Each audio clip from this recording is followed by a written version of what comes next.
Chosen one, stop. Right there. Don't you dare scroll past this. What you just did pausing on this message tonight, that was not your finger, that was not an algorithm. That was the hand of God reaching through your screen and grabbing you by the collar of your soul, because something changed in the spirit before it changed in your circumstances. And heaven needed you to know that right now. Let me ask you something nobody else has the courage to ask you. How long have you been surviving on hope you were too afraid to speak out loud? How many mornings have you woken up, looked at the ceiling, and quietly wondered, God, did you forget my name? You kept showing up, you kept praying, you kept your faith stitched together with trembling hands. But somewhere along the way, expecting good things started to feel dangerous, because every time you believed, the door closed. Every time you trusted, the ground shifted. And after a while, beloved, hope started to hurt. That is the most devastating kind of tired there is. Not body tired, soul tired. But I need you to hear what I am about to say like your life depends on it, because it does. The pain did not last this long because God was slow. It lasted this long because what God is building in you requires a foundation that shallow seasons cannot produce. The closed doors were not rejection, they were redirection. The delays were not punishment, they were precision. Right now, somewhere above you, the weather front is already changing. The train tracks beneath your life are already shifting direction. The night sky is already turning that deep blue that only comes in the final moments before dawn breaks. You cannot feel it yet, but chosen one, the sunrise has already been decided. Your season did not just change tomorrow, it changed tonight. It changed the moment this message found you. And the first place a season changes is never your circumstances, it is always your understanding. You are not late, you are not forgotten, you are not the exception to God's goodness. You are arriving at the exact hour your hidden years were building toward. If your spirit is already saying, "This is for me," type it right now. My season has changed. This is your moment. Do not let it pass in silence. Let me tell you what nobody told you when you were going through it. When your family turned their backs on you, that was not abandonment. When the relationship ended and took half your identity with it, that was not destruction. When you spent years doing everything right and still got passed over, still got overlooked, still got left behind, that was not God being careless with your life. That was God being precise with it. Because here is the truth that will either free you or frighten you, depending on how ready you are to receive it. The most dangerous thing God can do for a person is trust them with deep suffering, and He trusted you with years of it. Jeremiah 1-5 does not say God knew you after you proved yourself. It says He knew you before He formed you, before your first breath, before your first mistake, before your first heartbreak, before the night you cried so hard no sound came out. God had already written your name into something eternal, which means everything that came after every rejection, every delay, every door that closed in your face was never outside His plan. It was always inside it. So stop calling your story a tragedy. What you have been living through is a formation. Think about Joseph. Here is a young man who did nothing wrong, favored by his father, faithful in his character, carrying a genuine God-given dream in his chest. And what did his own brothers do? They stripped him, threw him in a pit, sold him for 20 pieces of silver, and watched him disappear over the horizon without losing their appetite for dinner. His own blood, his own family. Can you imagine what Joseph felt that night at the bottom of that pit? Can you imagine what whispered to him in the dark? God has forgotten you. Your dream was a lie. You are finished before you even started. But here is what nobody sees when they read that story fast. The pit was not the interruption of Joseph's destiny. The pit was the entrance to it. Because a man who has never been betrayed cannot recognize betrayal when it wears a smile. A man who has never been in the dark cannot lead others through darkness. A man who has never lost everything cannot be trusted with everything. Pharaoh did not need a comfortable man in that palace. He needed a forged one. And God was forging Joseph in the very place that looked like his grave. Romans 8:28 says it plainly. All things work together for good, not some things, not the pleasant things, not the things that make sense on a Sunday morning. All things, the betrayal, the false accusation, the years of imprisonment, the names people called you, the seasons nobody applauded you, all of it working, all of it building, all of it serving a purpose so large your human eyes could not hold the whole picture. Now let me ask you something that might sting. What if the years you called your worst years were actually your most important years? What if the loneliness that nearly broke you was God separating you from the noise so you could finally hear his voice clearly? What if the people who left were not your loss but your release? Because you cannot carry gold into a furnace and walk out carrying the same thing you walked in with. The fire does not destroy the gold. The fire destroys everything that was never gold to begin with. And beloved, when the furnace is finished with you, what remains is pure. Your scars are not evidence of how many times you fell. Your scars are credentials. They are proof that you survived what was designed to stop you. They are the resume heaven reads when deciding who gets trusted with the next assignment. Not the person with the polished testimony, not the person who never bled, the person who bled and still believed. You thought you were falling apart, but you were being built the way foundations are built, underground, unseen, unapplauded, in the dark, because what is coming is so heavy, it required something that could not be shaken. You felt forgotten. But foundations are never forgotten. They are just not visible until the building rises. Your pit was not proof you were disqualified. Your pit was proof heaven was making room in you for weight that ordinary souls could not carry. This is what your hardest years were building. Not just patience, not just character. A capacity for influence, for purpose, for the kind of authority that only comes from someone who has been through the fire and refused to curse the God who allowed it. So, if you are sitting here today, carrying years of unexplained pain, years that never made sense, years that cost you more than felt fair, I need you to write this right now. It built me. Because the next question you have to answer is this, and I need you to lean in close when I ask it. If all of that pain was preparation, then what exactly were you being prepared to carry? That answer is coming, and it is going to change everything you thought you knew about why you are still here. Let me tell you something that is going to reframe every hard thing you have ever walked through. The enemy is not stupid. He does not waste ammunition on people who pose no threat. He does not deploy his heaviest artillery against empty vessels. He does not send wave after wave of attack against someone whose assignment is small. So let me ask you something that might shake you to your core.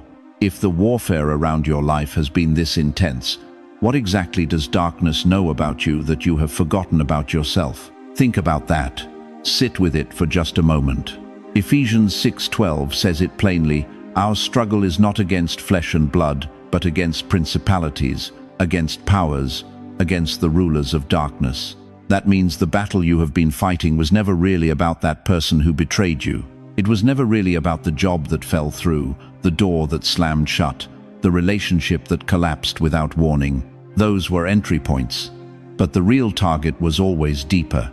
The real target was your identity, your voice, your stamina, your confidence in what God placed inside you. Because if darkness can make you forget who you are, it does not need to stop your destiny. You will stop it yourself. That is the strategy. That has always been the strategy.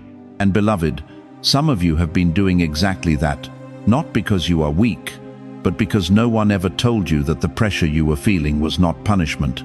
It was confirmation. You do not put a steel cage around something that has no value. You do not post a guard in front of an empty room. The resistance around your life is not evidence that God forgot you. It is evidence that something inside you is worth guarding against. Think about Paul and Silas. Midnight, backs torn open from the beating, feet locked in chains, every natural reason to curse God and collapse. But they opened their mouths not to complain, not to negotiate, not to beg they worshipped. And the Bible says the prison shook, the doors flew open, the chains fell off. Not in the morning, not after conditions improved. At midnight. Chosen one, some of you are sitting in your midnight right now. And what you do not realize is that midnight is not the end of the story. Midnight is the setup.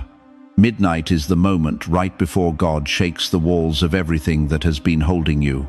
The pressure you have been under is not random, it has a pattern, and the pattern reveals a target. Ask yourself what specifically has been under attack.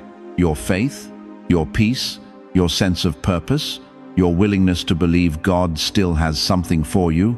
That is not coincidence. That is a coordinated assault on the exact gifts heaven needs you to carry into this new season. Think about a seed in the ground. In the final moments before it breaks through the surface, the pressure around it is at its greatest. The soil compresses. The darkness is total. Everything feels stuck, sealed, immovable. And then it breaks through. Not despite the pressure, because of it. The resistance you felt in cycles, not once, not twice, but in repeating waves, that was not bad luck. That was the enemy returning to a threat he could not finish. He kept coming back because you kept surviving, and every time you survived, you became more dangerous to his plans. Let me say something directly to the person who has been quietly asking God, why won't this battle end? It has not ended because you have not yet walked into the fullness of what the battle was trying to prevent. The storm does not rage against a boat carrying nothing. The storm reacted to the authority sitting in that boat. Jesus was asleep. The disciples were terrified. And the storm knew exactly who was on board. Chosen one, the storm in your life has known exactly who you are, even when you forgot. You were not under that pressure because you were forgotten. You were not under that pressure because you were cursed. You were not under that pressure because God turned his back. You were under pressure because your assignment terrifies darkness. And now the season has changed. And what darkness tried to bury is about to become the very thing that sets others free. If you have felt that unusual resistance not once, but in cycles, wave after wave, year after year, type it right now. The battle had a reason. Declare it. Let your own eyes see it. Because the moment you stop seeing yourself as a victim of warfare and start seeing yourself as a target of warfare, everything changes. Your posture changes, your prayers change, your faith changes. Stay with me, because in the next section, I am going to show you exactly what a season change looks like when it begins to touch your real life, your finances, your health, your relationships, your purpose. You have survived the pressure. Now it is time to witness what it was producing. Now let me tell you something that most people get completely wrong about new seasons. They are waiting for a trumpet. They are waiting for a headline. They are waiting for something so obvious, so loud, so undeniable, that even their doubts would have to bow down and agree. But that is not how God moves. That is not how he has ever moved. When spring comes to New York, the first sign is not the flowers blooming on Fifth Avenue. The first sign is something underneath the ground, something you cannot see. Ice thawing in the soil 3 feet below the surface. Roots receiving water they have not tasted in months. Life beginning to move again in total silence, in total darkness, before a single petal shows its face to the world. Chosen one, that is exactly where you are right now. And if you have been waiting for the loud sign, you may have already missed the quiet miracle that began weeks ago. Let me ask you something that might shake you a little. Have you noticed that certain things that used to destroy you emotionally, they do not hit the same way anymore? Have you noticed that certain toxic relationships, certain dead-end situations, certain doors you used to beg God to open, they have quietly lost their grip on you? That is not you becoming numb. That is not you giving up. That is God changing your spiritual perception before he changes your physical reality. Proverbs 4:18 says it plainly. The path of the righteous is like the morning sun, shining ever brighter till the full light of day. Not a floodlight that switches on all at once. A sunrise, gradual, unstoppable. glorious. And right now, beloved, you are living in that thin, sacred hour before the full light breaks. Here is what a changed season actually feels like in the beginning. And I need you to hold this close, because this is where most people miss it entirely. The first thing that changes is not your bank account, it is your clarity. Thoughts that used to feel like fog begin arriving sharp and clean. Decisions that confused you for years suddenly feel obvious. You start knowing things without being able to explain how you know them. That is not coincidence. That is the Spirit of God clearing the runway of your mind. The second thing that changes is your relationships. Wrong connections begin losing their emotional hold. People you outgrew start feeling distant, not because you became arrogant, but because God is quietly severing what no longer belongs in your next chapter. And at the same time, you begin noticing new faces, new voices, new conversations that feel strangely familiar, strangely safe. Those are not accidents. Those are divine assignments walking into your atmosphere. The third thing that changes is your rest. Not the absence of problems, but the arrival of peace that makes no logical sense given your circumstances. Philippians 4:7 calls it a peace that surpasses all understanding. It is peace that sits down in the middle of the storm and refuses to be moved. When that kind of peace starts showing up, uninvited, chosen one, pay attention. That is heaven's down payment on what is coming. But here is the question I need to drive straight into your heart right now. What if you have already been living in a changed season and you kept calling it confusion? What if what you interpreted as silence from God was actually God removing the noise so you could finally hear what He has been saying all along? This is where so many people miss the season they prayed for. They prayed for change, and when change arrived quietly, when it arrived subtly, when it arrived without fanfare, they dismissed it. They said nothing is happening. They said God is not moving. They said maybe I am not chosen after all. And they walked right past their miracle looking for a monument. Do not let that be your story. Because here is the truth that will rearrange something inside you if you let it. Your season did not begin when the public saw it. It did not begin when the breakthrough was obvious. It did not begin when the blessing landed in your hands. Your season began the moment heaven changed how you carry what used to crush you. The weight is still there, but something shifted in how you hold it. The pressure is still real, but something in your spine has straightened. The storm has not fully passed, but you are no longer drowning in it the same way. That is not nothing. That is everything. That is God Himself moving beneath the surface of your life, thawing what was frozen, loosening what was locked, hinging what is about to swing wide open. If you have sensed that something is shifting, even if you cannot name it, even if you cannot prove it, even if it is just a feeling deep in your gut that something is different, do not ignore that. Type it right now. Say it where heaven can hear you. I feel the shift. Because chosen one, the door hinges are already moving. And when God starts moving hinges, the door is never far behind. You made it through the first truth.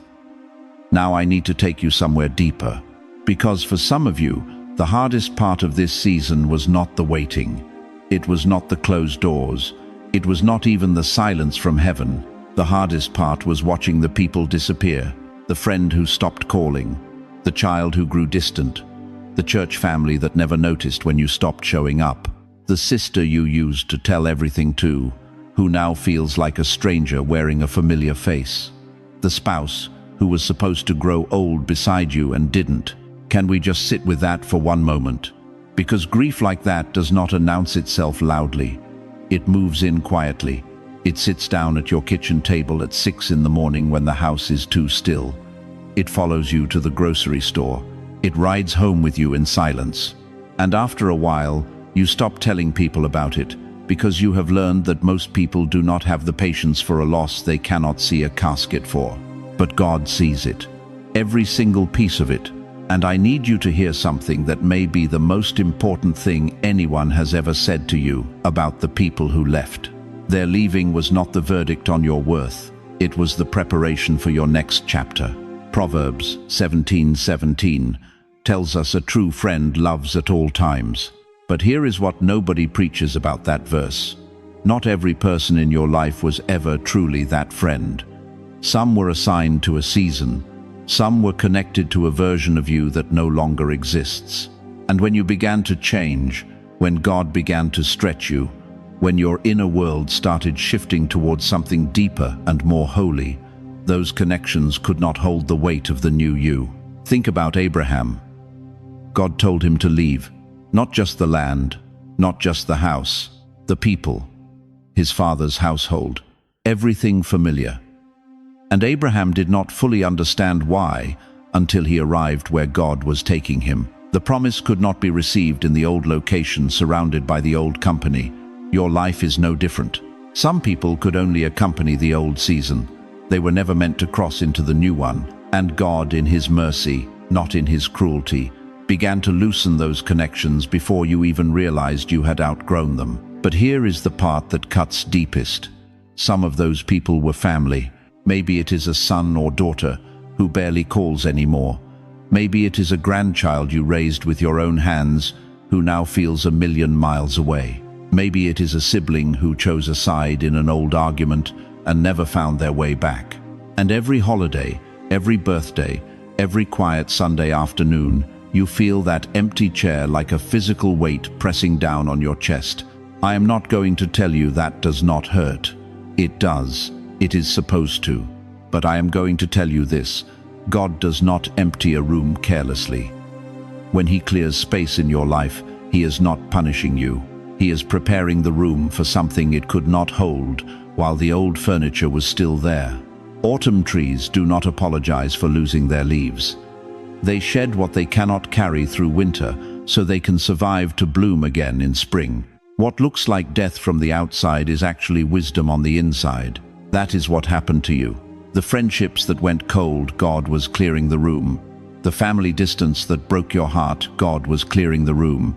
The church community where you felt invisible, God was clearing the room. Not to leave you empty, to fill you correctly. Because iron sharpens iron, but rust just collects rust. And some of the connections that held you longest were not sharpening you. They were slowly, quietly, convincing you to stay small, to stay silent, to stay in a version of yourself that heaven had already outgrown. That relationship did not end because you were unworthy.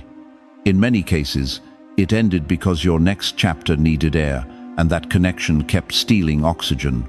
You were not abandoned. You were pruned. And any gardener in this room knows you only prune what you intend to grow.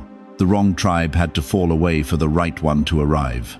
The wrong voices had to go quiet so you could finally hear the right ones. The wrong room had to empty before God could fill it with people who carry the same fire, the same depth, the same holy hunger that has been burning in you all these years with nowhere to go.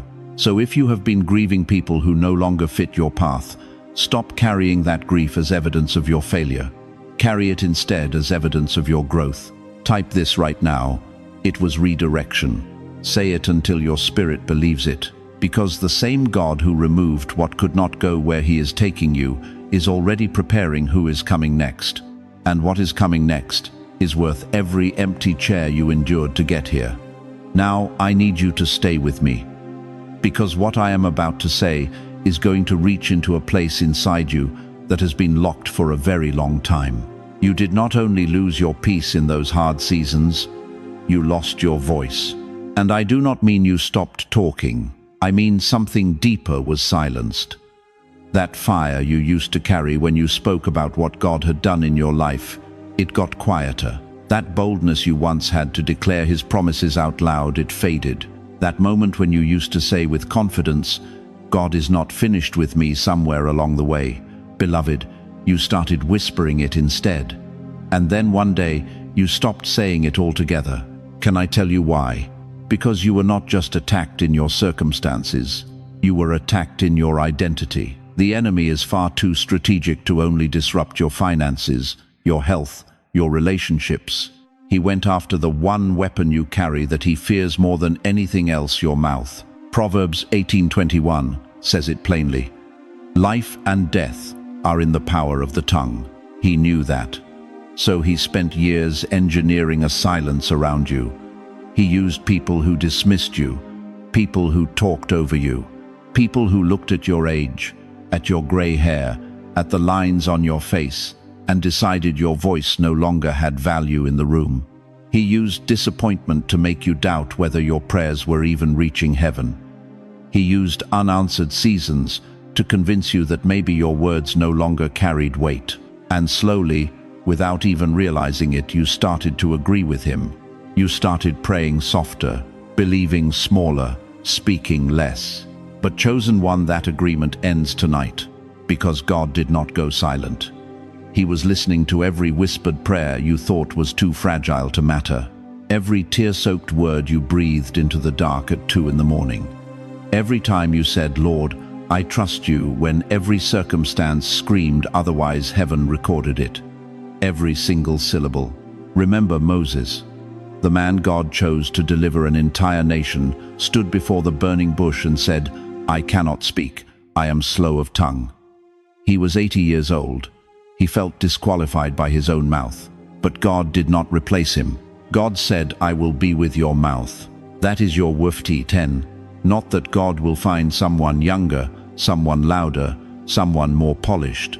He is saying, "I will be with your mouth." And then there is Ezekiel. God took him to a valley, not a garden, not a mountaintop, a valley filled with dry bones, death everywhere, silence everywhere. And God asked him one of the most confrontational questions in all of Scripture. Can these bones live? And then God told him to do the most illogical thing imaginable. Speak to the bones, not pray over them, not weep over them. Speak to them. And the moment Ezekiel opened his mouth in obedience, there was a rattling, a shaking, bone connected to bone. Flesh came upon them, breath entered them. An army stood up from what looked like a graveyard. Beloved, do you understand what God is saying to you right now? Your voice spoken in faith does not require perfect conditions. It does not require a stage or a microphone or the approval of people who never understood your calling anyway. It only requires your obedience. Because 2 Corinthians 10-5 tells us, we have the divine power to demolish strongholds, to take every thought captive. That means the lie that your voice is too old, too broken, too late. That lie is a stronghold, and God has already given you the weapon to tear it down. Think about what your voice has already survived. Think about everything it cost you to still be standing here, still believing, still watching this message tonight. That is not weakness dressed up as faith. That is David walking toward Goliath, when every rational voice in the camp said, "Turn around." Your testimony is not private pain anymore. It is public medicine. There are people in your family, in your neighborhood, in your community, who are one testimony away from deciding to keep living, one story away from choosing faith over fear. And that story, the one written in your scars, your survival, your sleepless nights, that is the only story that can reach them. Not a sermon, not a polished speech. Your voice, your story, your weight. Because, beloved, a voice that has been through the fire does not come back soft. It comes back with authority. Like a rusted bell finally rung again, the sound that fills the air is deeper, fuller, more resonant than it ever was before. Like dry wood catching fire, it does not smolder. It roars. You did not survive all of that pain just to die unheard. Your voice is returning, and this time it will not come back timid. It will come back carrying weight. If you know God is restoring your voice after years of silence, type it right now. My voice still matters. And if you can, say it out loud where you are sitting. Lord, use my voice again, because your next chapter does not begin when circumstances change. It begins the moment you open your mouth and believe what comes out of it. And that moment, chosen one, is right now.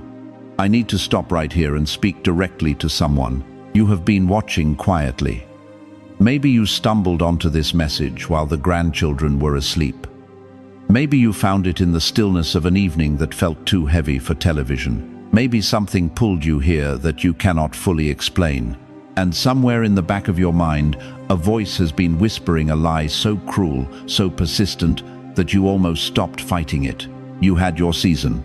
It passed. This message is for the younger ones.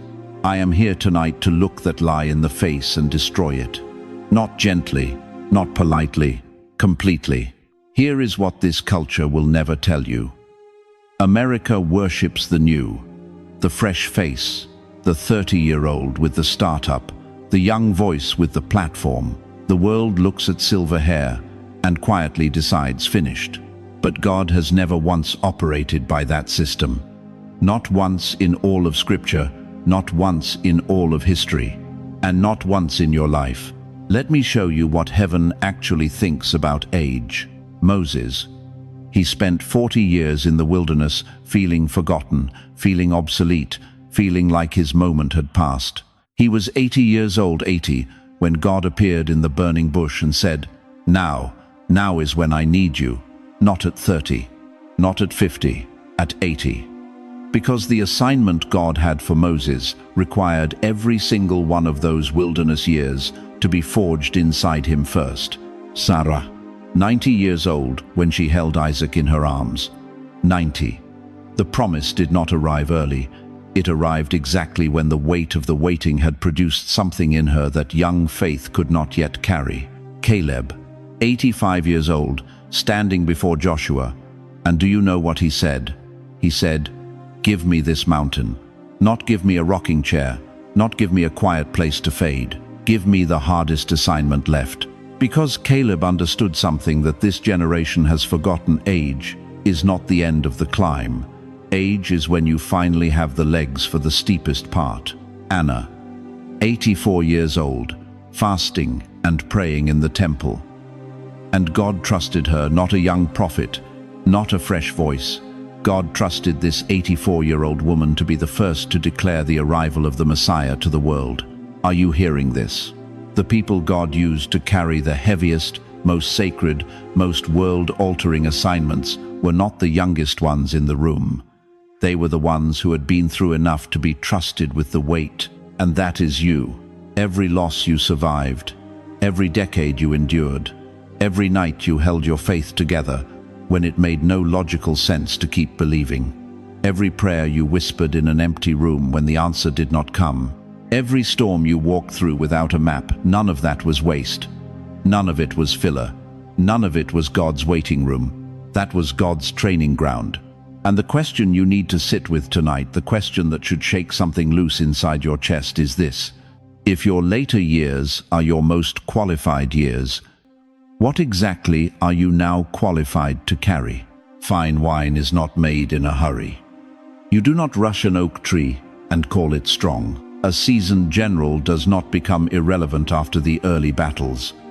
The early battles are precisely what makes him dangerous in the final one. That is who you are. You are not cheap soda that goes flat after a week. You are aged, refined, chosen, the kind of vessel that God reserves for the assignments that require something that cannot be manufactured overnight. Your wrinkles are not signs of decline. They are a map of everywhere God brought you through alive. The world may call this your final chapter. Heaven calls it your revealed chapter. The chapter where everything you carried in secret finally speaks out loud.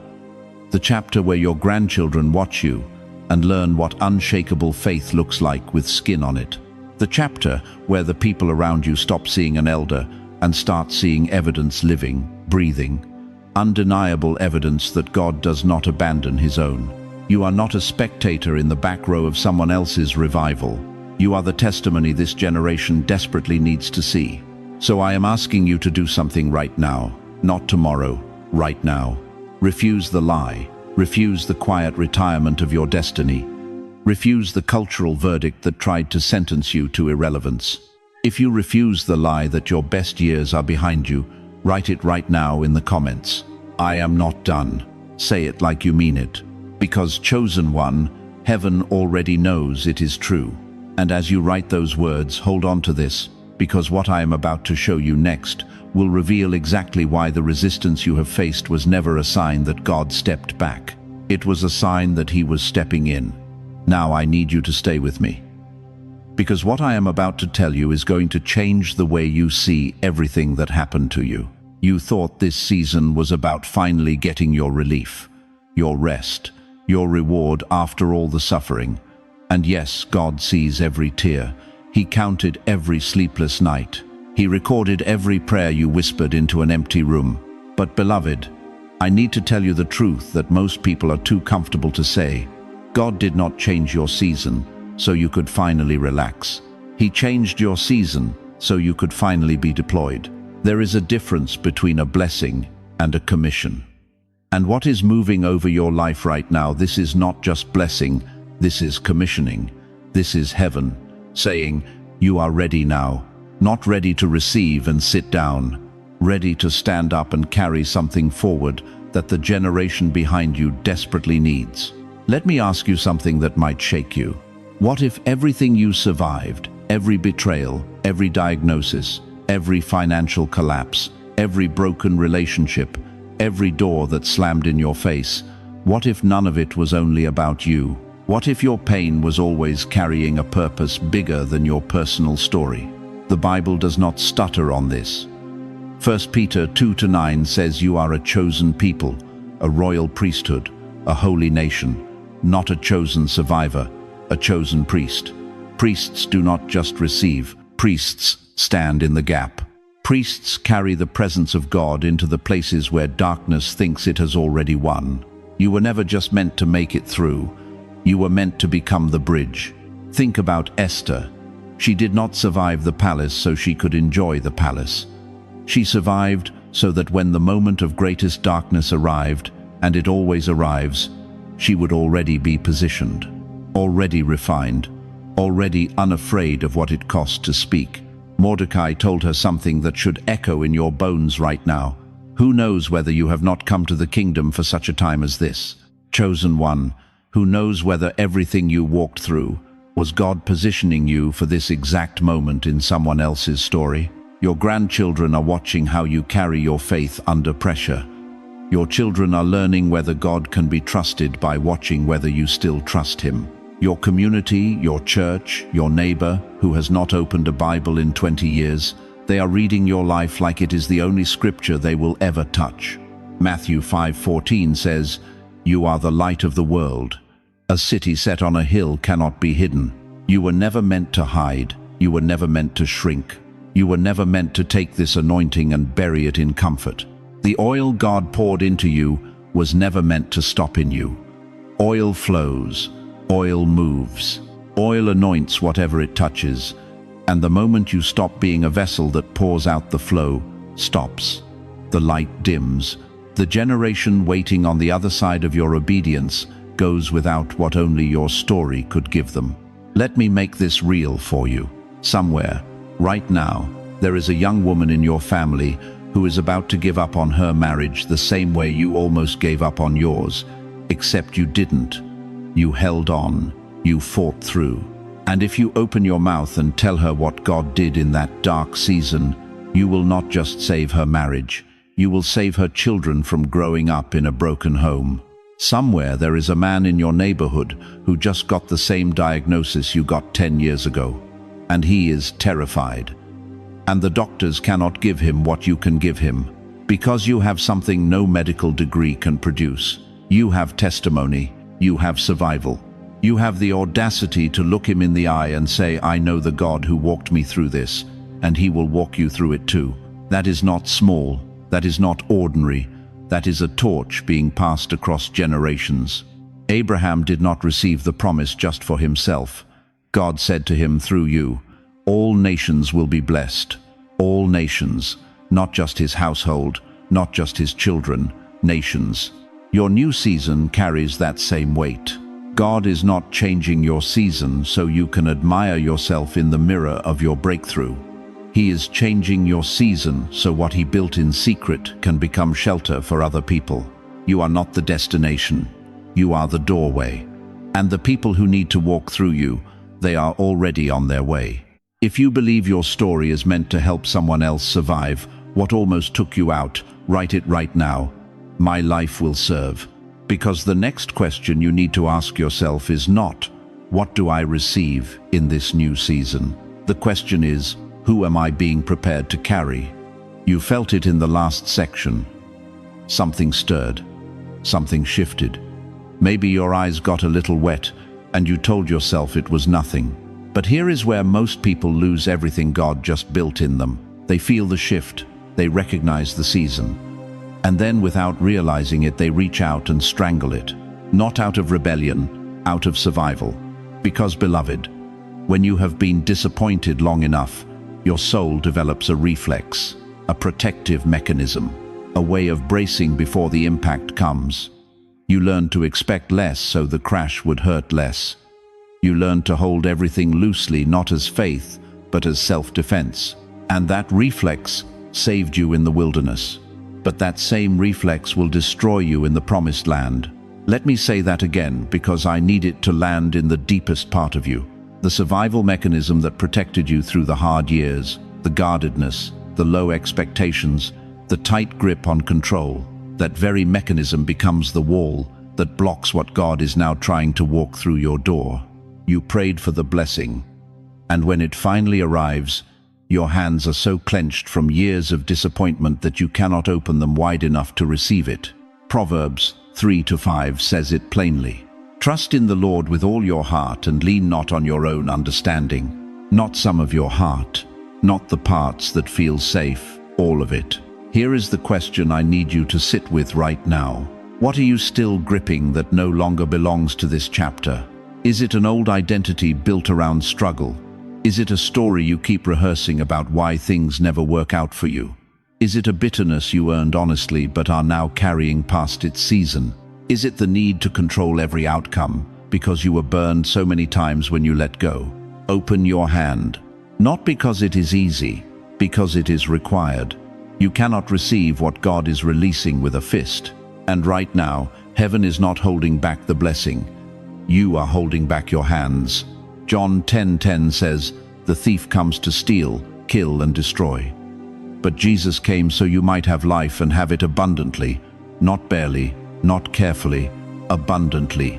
But here is the hard truth nobody preaches on Sunday morning. Abundance requires vulnerability. Receiving requires surrender. And for wounded people, people who have been let down, passed over, worn out, surrender is not spiritual. It feels like weakness. It feels like setting yourself up for one more fall. That is the lie the enemy planted in your exhaustion. Because the truth is this: rest is not the absence of faith. Rest is faith. When you stop manufacturing outcomes and stop managing every variable and stop white-knuckling the timeline God already holds, that is not giving up. That is finally agreeing with heaven. Matthew 11:28. Jesus did not say, "Push harder." He said, "Come to me, all who are weary, and I will give you rest." He was not talking about sleep. He was talking about the kind of rest that comes when you stop fighting a battle God already won. So right now, not tomorrow, not after you figure out the next step, right now, I want you to take one slow breath. Breathe in, and as you breathe out, say this out loud wherever you are. Say it like you mean it. Say it like your next season depends on it, because it does. I do not have to force what God is already opening. Say it again. I do not have to force what God is already opening.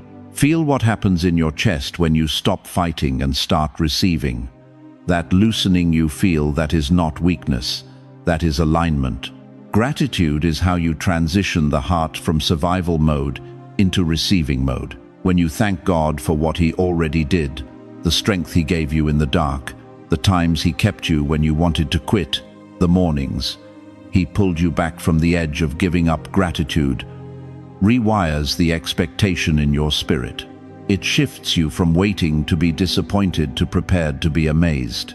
Start there, not with the big prayer, not with the grand declaration. Start with the simple, honest, humble acknowledgement. God, you were faithful before. I trust you to be faithful now. That single posture change unlocks more than 1,000 desperate prayers spoken from a place of panic. You are not in the wilderness anymore. Stop eating wilderness food. Stop building wilderness shelters. Stop navigating by wilderness instincts. The wilderness taught you how to survive. But this next season will require something harder for wounded people. Something that takes more courage than endurance ever did. Receiving without flinching. If you are ready, truly ready, to stop managing everything and start receiving what God is doing, type it right now. I release control. And stay with me. Because what comes next will show you exactly why the resistance got heavier right before this moment and what it means that you are still standing here. Let me bring you back to where we started tonight. You did not find this message. This message found you. And everything we have walked through together, every word, every truth, every moment, where something deep inside you said, yes, that is me, it was all building to this. Right here, right now, this threshold. Because chosen one, the season has already changed. Not next month. Not when things finally make sense. Not when the pain fully explains itself. The change happened before you understood it. Just like dawn does not ask your permission before it breaks the darkness, your new season did not wait for your circumstances to agree. It came anyway. And now I need to speak directly to you, not to a crowd, to you. You who have been carrying something heavy for so long that you stopped calling it a burden and just started calling it life. You who prayed the same prayer so many times that you began to wonder if the words were even reaching past the ceiling. You who watched others step into their blessings while you kept serving, kept giving, kept showing up quietly, wondering if faithful and forgotten were the same thing. They are not. Hear me. Every single thing you endured had a name. The pain had a name. It was called preparation. The resistance had a name. It was called proof of assignment. The removal of people and places you loved had a name. It was called God making room. The silence had a name. It was called God refusing to release you into a season you were not yet built to carry. Romans 8:28 does not say some things work together for good. It says all things, all of it. Every year that felt wasted, every door that slammed, every dream that went quiet, all of it was working. All of it was weaving. All of it was building the specific version of you that this specific season requires. And that version is standing here right now. I need to speak to someone in particular tonight. Someone the world has started to overlook. The widow sitting in a house that used to be full of noise. The veteran who gave everything and came home to silence. The caretaker who has poured out so much for others that they forgot they were also someone God made promises to. The senior believer who has walked with God for decades and yet stands tonight wondering, is there still something left for me? Let me answer that question with the full weight of heaven behind it. Yes, there is more. Isaiah 46:4 says, God himself declares, even to your old age I am he. Even to gray hairs I will carry you. Not was, not were. Am, present tense, active voice. God is still carrying you. God is still commissioned over your life. Your age is not a disqualification. Your age is your credential. Every year is a layer of depth that younger vessels have not yet earned. The world sees an older face. Heaven sees an unveiled vessel finally ready for the fullness of the assignment. Do not let anyone, not culture, not comparison, not the cruelty of time convince you that your best chapters are behind you. The seed that was buried the longest breaks ground with the most force. The crown carried through the longest fire comes out the most refined. You are that seed. You are that crown. And tonight, this is your commissioning. Not a pep talk, not motivation. Ascending. You are not forgotten. You are not behind. You are not finished. You are not disqualified by what took so long. You are not the sum of what was lost. You are not defined by what was delayed. You are standing in the doorway of a chapter your hidden years paid for. Every tear was tuition. Every sleepless night was construction. Every moment you chose to stay faithful when leaving would have been easier. That was your investment into this exact moment. Now walk into it. Not with hesitation, not with apology, not with the slumped shoulders of someone who barely survived. Walk into it like someone who finally knows the truth. The waiting did not waste you. The waiting was building you. This is not the season that almost came. This is the season that arrived. And it arrived with your name on it. So here is what I am asking you to do right now. Open your mouth and say it out loud. My season has changed. Say it like you believe it. Say it like heaven is listening, because it is. Now type it in the comments, I receive this new season. Let that be your declaration. Let that be the moment your agreement with heaven becomes visible. Subscribe and stay with this community of chosen ones who refuse to quit, refuse to shrink, refuse to let the enemy write the final chapter. And then send this to someone. You know exactly who. The one who is almost out of fight. The one who needs to hear tonight that they are not forgotten, because maybe God changed your season so you could help change theirs. Walk forward, chosen one. The door is already unlocked. The dawn has already been decided, and heaven is still calling your name.